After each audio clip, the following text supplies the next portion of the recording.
So when I was writing Be Less Zombie, I had a few confidence crises about the title, if I'm being really honest. There was one moment I remember clearly where I was on the phone trying to convince the publisher that we should really change the title, and they were saying, "No, we really shouldn't, Elvin. We should leave it as it is."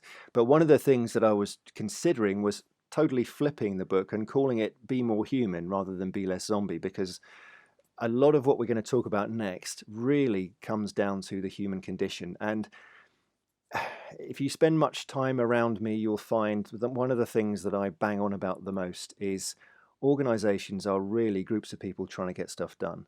And the more we try and avoid the fact that human beings are involved, the more dysfunction we're going to create for one another, because we have to deal with the fact that we're working with human beings. So how do human beings work together well at scale, particularly in the midst of uncertainty?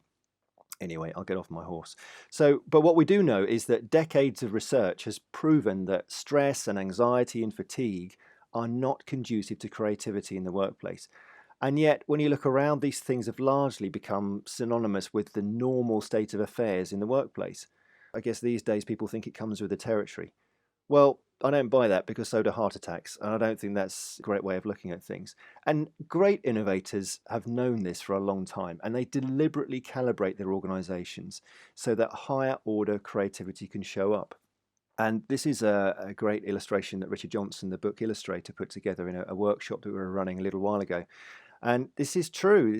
Creativity creates a fight inside of us. We're trying to generate ideas, but often we're not in the right state to be able to do that. So I want to walk through a few quick principles, some tools and techniques that we can put in place to help us enter a state where we're much more likely to be able to come up with better, bolder, creative ideas. So the first is about timing. Timing is everything.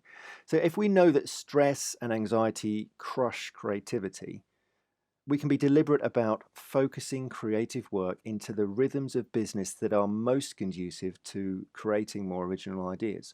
So let's do a couple of things. First, avoid running creative sessions around stressful events and business cycles and deadlines. We know that's not going to create happy people, and therefore it's going to limit the creativity that shows up. This is something that we can have a lot of control over. So be smart about when you start to schedule creative work. Also, align energy with timing. A friend of mine recently told me that his company holds brainstorms on Friday afternoons, every Friday afternoon. Now, I really like their enthusiasm for pursuing creativity in that way, but as my friend said to me, everyone is just exhausted and they're checking out of the week on Friday afternoon. So, if we want great creative outcomes, we need to invest the energy that they require. Okay, so timing is one thing. The second is performance pressure. What do I mean by that? I meet a lot of people who hate brainstorms because their thinking style is not one where they can just magic up great ideas on the spot in the spur of the moment. Now, if you give them a couple of hours to go away and mull on that problem, very often they'll come up with something great. But the way that most creative sessions are run means that if your idea isn't on the flip chart by the end of the meeting, you've kind of missed the opportunity. Now, we're going to look at that specific issue in more detail in a moment. But the other common problem here is that in brainstorms, typical group dynamics mean that the extroverts usually run the show while the introverts keep their genius to themselves. So here's something that can change that dynamic and help everyone to bring their ingenuity to bear more equally. So the first is really simple. It's circulate the problem that you're trying to solve or the question that you're trying to answer a few days in advance of the creative session, because that gives everyone plenty of time to be working on that problem at a rhythm and at a time that suits them. As part of that, ask people then to come to the brainstorm with some shortlisted ideas. They'll come up with lots, ask them to bring their best, and they are there to act as discussion starters. So that session is less about coming up with more ideas, in the first instance at least. It's more about exploring and developing and combining ideas that people have already thought through a little. And that removes the pressure to perform in the moment, particularly for the introverts and the people that have a different thinking style. And it also counteracts that thing where the extroverts share the mic between them. And that way everybody gets a voice. So it's a simple change, but it really works. I really recommend that you try that if you haven't done it before. Share the question in advance. It can be a creative game changer. So try that out. Okay, moving on. Mindset.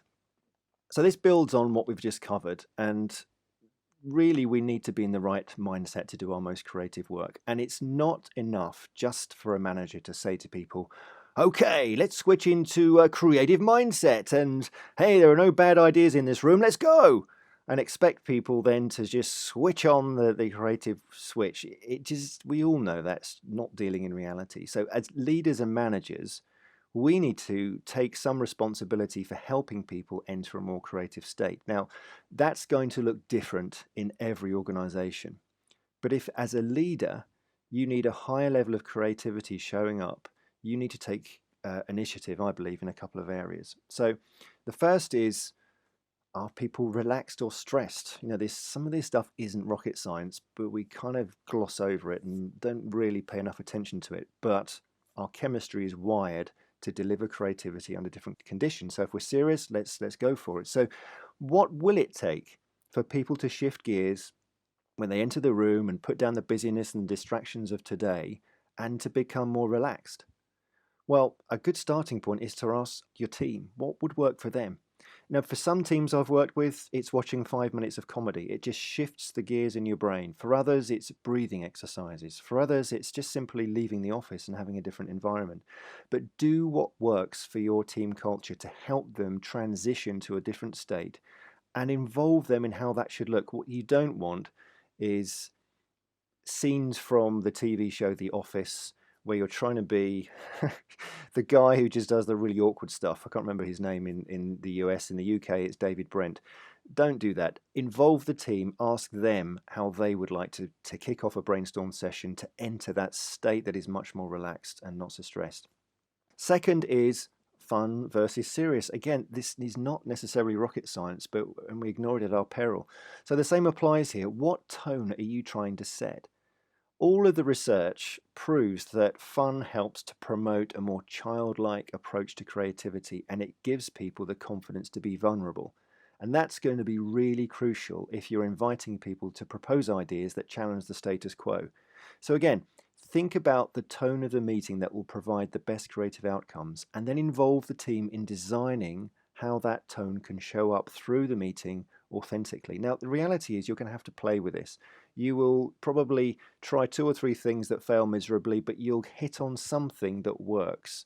And I can't tell you what that is. I can give you some ideas. You need to figure that out in the context of your own culture, because what works at Amazon is not necessarily going to work inside a bank. So you have to do a bit of work here, but make the effort. It definitely pays dividends. Okay, so the final point is group dynamics. Now, if you ask many people what they dislike the most about brainstorms, the answer is generally people. Now, there's a lot to say here on how to address some of the unhelpful people issues that take place inside brainstorms, but there are a couple that I particularly want to focus on and give you some solutions. So the first I'm calling exploratory versus critical. So just be very clear from the start. What is the objective of this creative meeting? If it's to encourage new ideas to show up, we need to be clear with everyone that this is not the time for critical appraisal. That comes later. I mean, there are some people who are great at seeing why an idea won't work, and later in the creative process, that skill is extremely valuable, but not yet. So set some ground rules around what good feedback looks like in pursuit of bolder ideas, and even consider keeping people who can't help but be critical and potentially negative out of the room in those very early stages. Now, does that risk upsetting some team members? Well, possibly.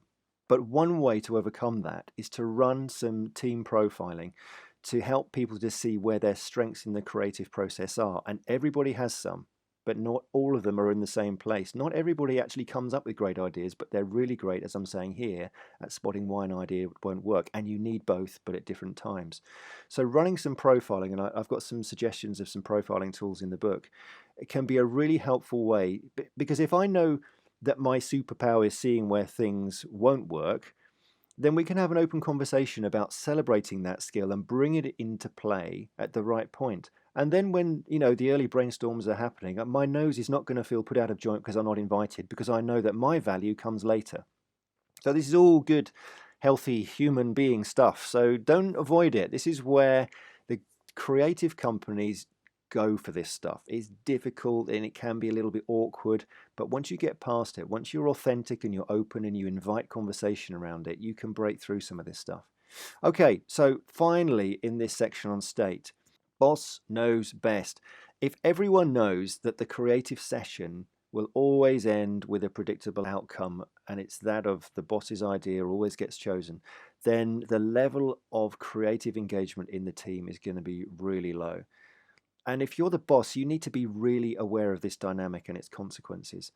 The main one being you've become the biggest constraint on your team's creative performance. They're not going to engage in the way that you need them to. And this is a big problem that I see in a lot of organizations. And it's one of the main reasons that the creative performance inside companies hits a low ceiling in many contexts. Now, as I said earlier, setting the problem or the question to solve in advance so that everybody brings ideas to the session can help, because that creates more of a level playing field. Now, if you really need help in this space, another approach you can take is submitting ideas in advance and then having them presented anonymously so no one knows whose idea is whose. And that can be helpful if teams are particularly paralyzed by this boss knows best syndrome. So we've covered a lot of ground here, and there's more in the second half of Be Less Zombie if you're interested, particularly in that last area. There's a big chunk on how to help leaders do the right thing. Let's call it that. So let's move on next to context.